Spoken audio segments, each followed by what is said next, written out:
Monsieur le Président, peut-être que le ministère public entretient des difficultés à faire le distinguo entre les faits et la qualification. Puisque parfois, dans la pratique, malheureusement, dans la plupart des procédures, Monsieur le Président, distingué assesseur, nous les professionnels, malheureusement, nous assistons plusieurs fois à cette confusion où le ministère public n'est pas en mesure de faire la différence entre les faits et les qualifications. On vous dit, vous êtes poursuivi pour abus de confiance. Est-ce qu'abus de confiance, c'est un fait? Mais il faut qu'on fasse la différence entre le travail intellectuel juridique susceptible d'être effectué et qui correspond à des comportements qui en réalité constituent des faits. On ne vous dira jamais pour avoir détourné, on vous dit vous êtes poursuivi pour abus de confiance. Mais c'est grave. L'abus de confiance, ce n'est pas un fait. C'est une qualification. Mais c'est pourquoi, Monsieur le Président, chaque fois, dans ce dossier, nous vous demandons la défense de vous départir de certaines considérations, de certaines pratiques. Le droit évolue. Ce procès-là doit servir, en tout cas de jurisprudence, et inspirer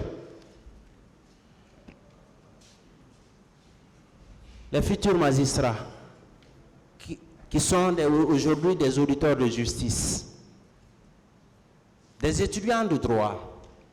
Ce procès-là est suivi. Ce procès-là, Monsieur le Président, pour la première fois en République de Guinée, des années plus tard, vous trouverez quelqu'un qui serait à mesure de vous faire revivre tout ce qui s'est passé dans ce dossier. C'est extrêmement important. Nous devons avoir à l'esprit, en tout lieu, en toutes circonstances,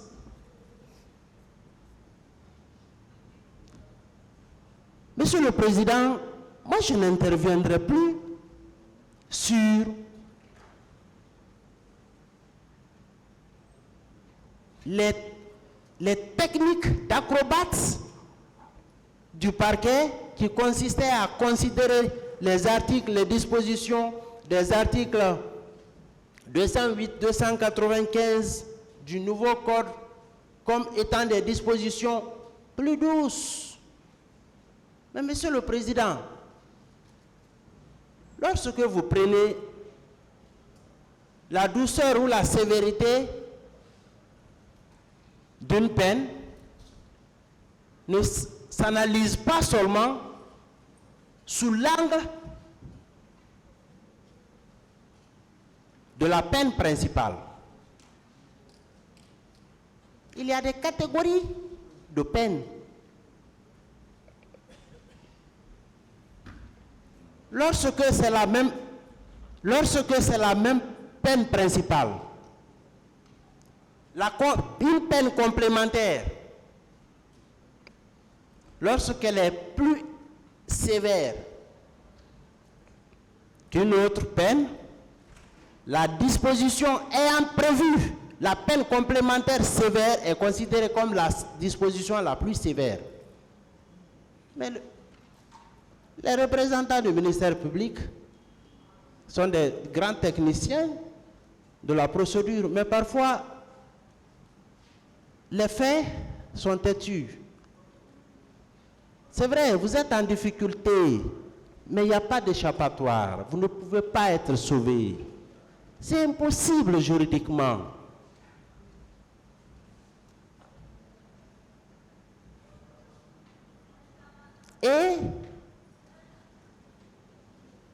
lorsque vous prenez les dispositions, les comportements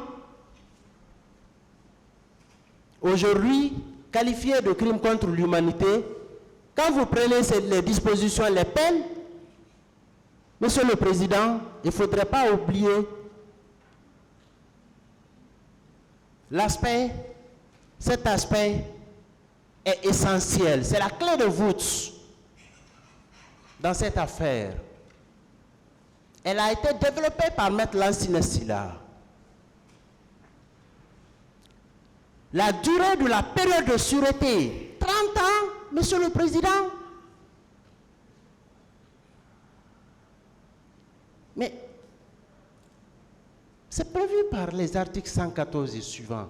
Mais qu'est-ce qu'on fait de cela?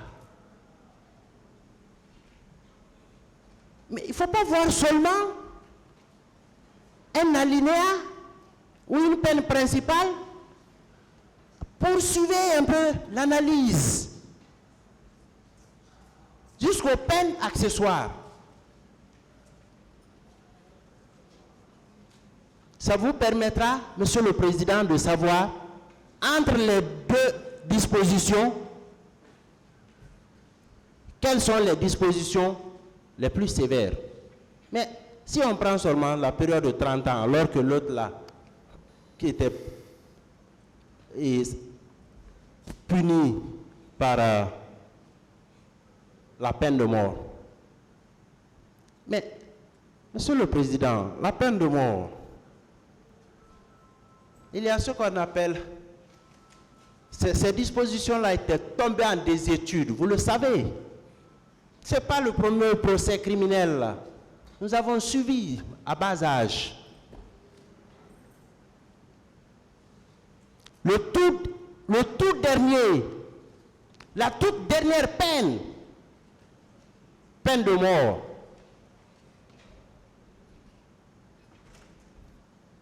Après cette audience, on en parlera. C'est la toute dernière décision prononcée en République de Guinée. Mais depuis lors, c'est vrai, c'est ça aussi le droit.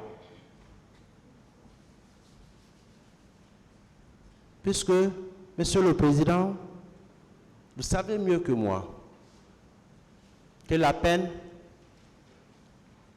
a des buts. Monsieur le Président, le principe de la légalité a été éloquemment développé. C'est d'ailleurs l'une des conditions de recevabilité, même devant la CPI. Hein. C'est prévu par le statut de Rome. C'est évident. Pour les faits là, les personnes aujourd'hui poursuivies dans cette affaire, tant que ce procès-là est en cours, même le procureur de la CPI ne peut plus poser d'acte de poursuite à leur égard.